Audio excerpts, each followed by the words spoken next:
You know that there's that kid from your neighbourhood who grew up to go and do amazingly crazy things. We've all got them, right? Well, for me, Bobby is one of those. This conversation was one that has been scheduled and rescheduled again throughout time, and it felt great to finally sit down and have this kōrero with the bro. It was awesome to catch up. Throughout our conversation, we explore narratives of lineage or whakapapa and how growing up influences your imagination and the utter strength of femininity and how it can influence the world. A story of how we can learn to own our own uniqueness as a loner is a pretty freeing conversation, probably one of the more liberating or free-flowing ones I'd had for a long time. We, of course, touch on the arts, both fashion and film, and the interesting adventure of a pa boy coming out to claim his sexuality as well. It's definitely a kōrero for every ear. This is life lessons, hidings, and getting told off with Bobby Campbell-Luke right here on Best Side.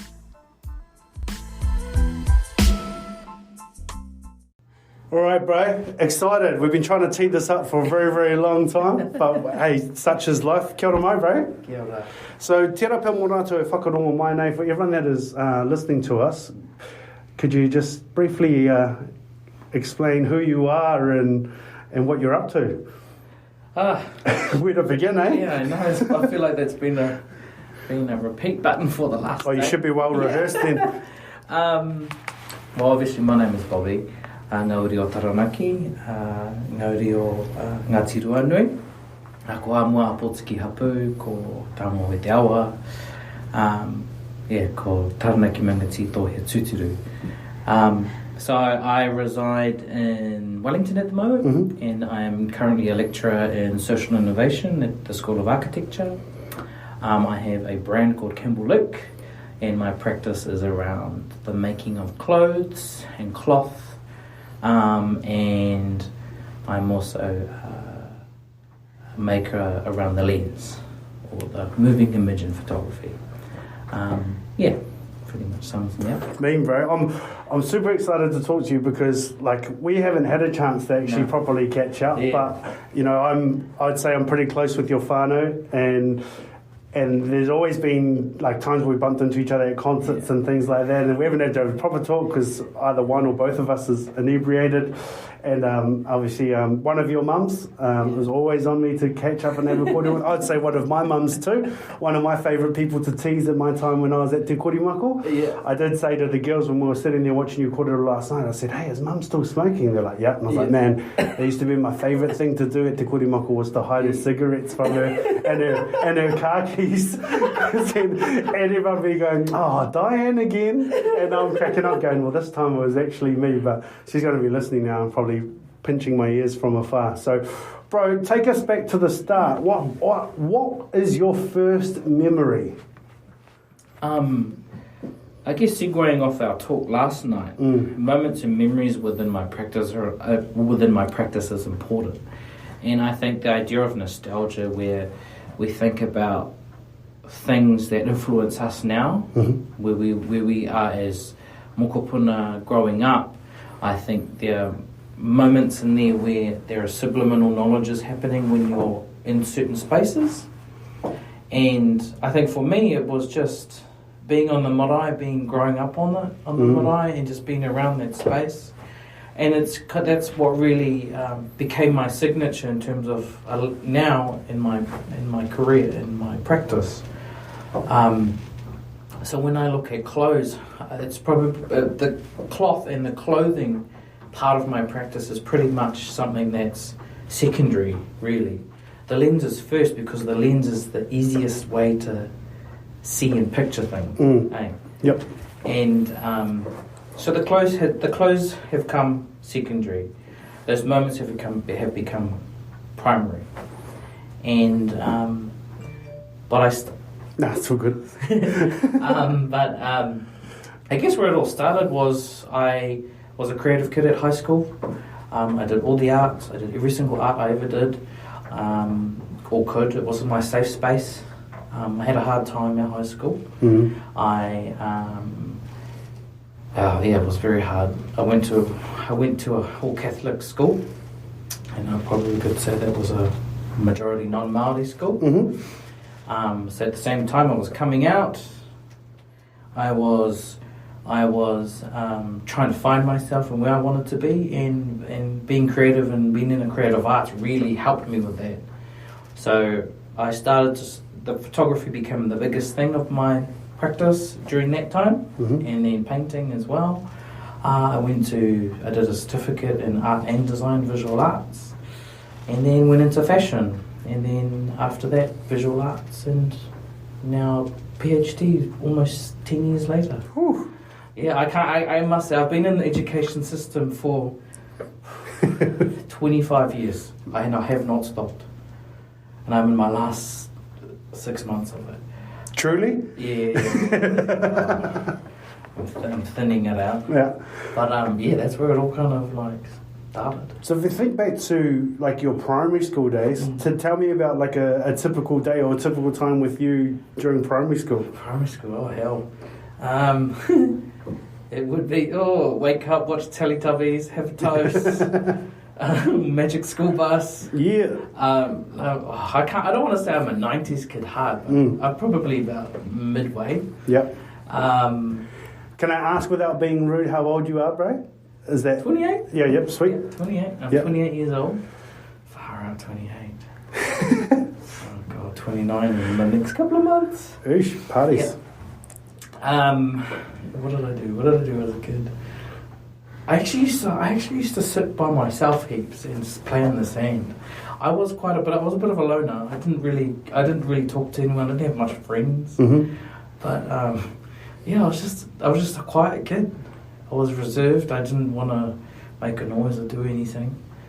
But yeah, I had a big imagination, so I just started to think about things, and yeah, it was all in my head, being that all that artwork kind of stuff, but wiping it off.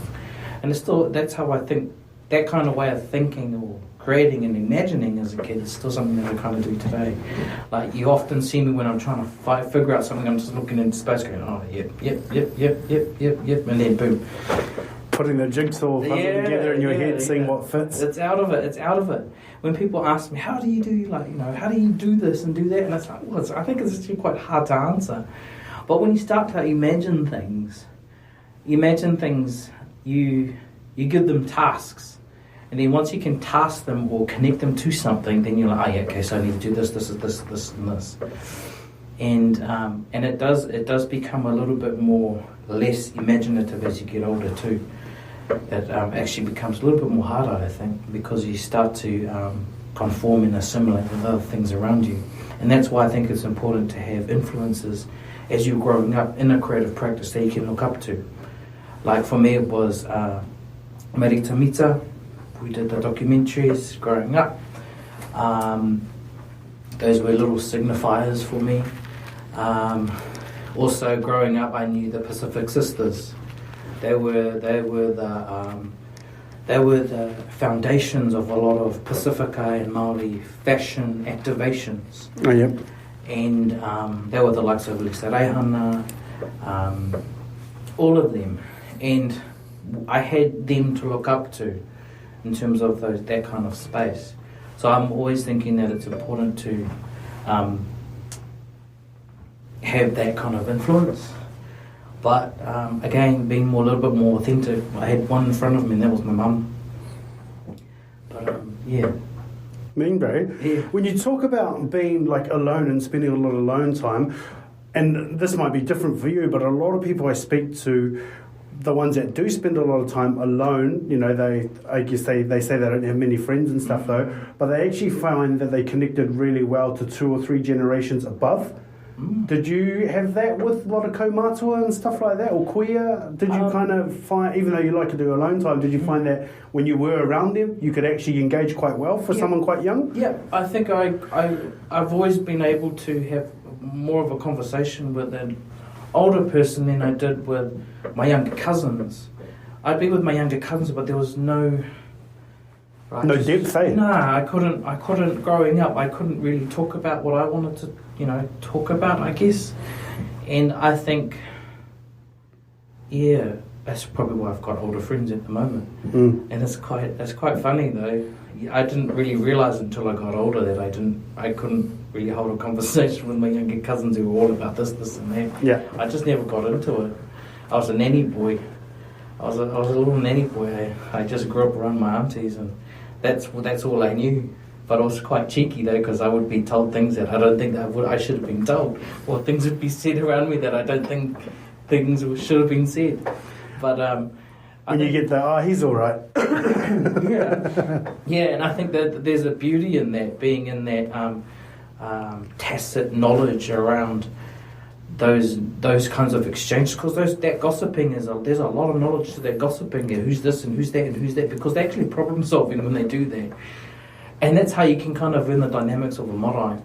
When you think about those little conversations that they have in the kitchen, oh, did it on the pipe, oh no, she wants to go in the front, and they're all important because they reflect a way of problem solving on the marae, and then you can learn from that, and you can kind of pinpoint places of where you can engage in it. So I've been blessed to be able to be within that space. Just going to a meeting, their monthly meetings, taking minutes, being able to contribute to it, because I think I would be usually the youngest one in there. Mm-hmm. When they all have their dramas and everything, I'm like,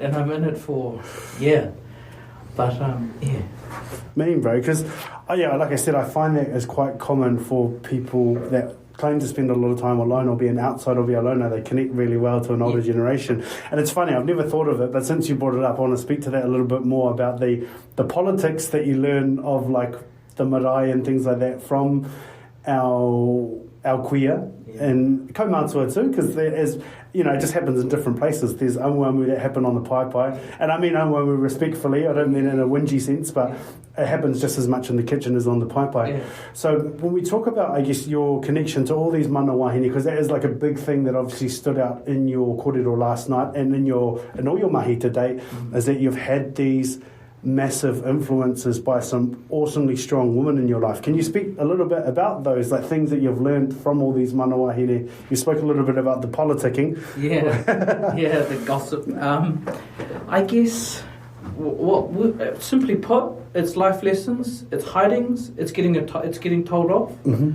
All of those little things. When you're being told to not play on the mattress, there's a reason for it. Mm. And it is in those little things those little telling offs and little whatever hidings or lessons that you'd be taught, that I find that my where I pinpoint where I take my inspirations from, because I notice it more. And being a quiet kid and being a bit of a loner, you kind of observe those things a little bit more. Mm. And I can't, just watching like Auntie Trish making her steamed pudding. She's talking to me about things. She's like, and I think in my mum's generation, they would always say, they never got told what to do. You just got to look at what they do. There's always silences and gaps between them. So when we grow up as kids, when I grew up as a kid, I was observant. I was never really told to do anything. You learned by looking. If I could see my mum doing something in a ritualistic way, cleaning the toilet straight after a tangi, cleaning the toilet straight after a hui, cleaning the toilet after a meeting. Obviously, you clean a toilet after something happened. Mm. So I didn't have to ask her, "Oh, Mum, do I have to go clean the toilet?" Like those little things. There's a methodology in it. And that repetitive, ritualistic tikanga, or kawa, that is part of the marae. And even doing the dishes, where how to put something away properly. You can see on this side, all of the details are all colour coordinated. Okay, I must have to do that. Do I have to go and ask it? No, just look, and then you do it. Same with the dining room. You do the same thing, and those are the encounters and things that I've put in place in terms of what I'm doing now. If that makes sense. It sounds like you've gained a lot of processes and I can't think of the word, like not routines, but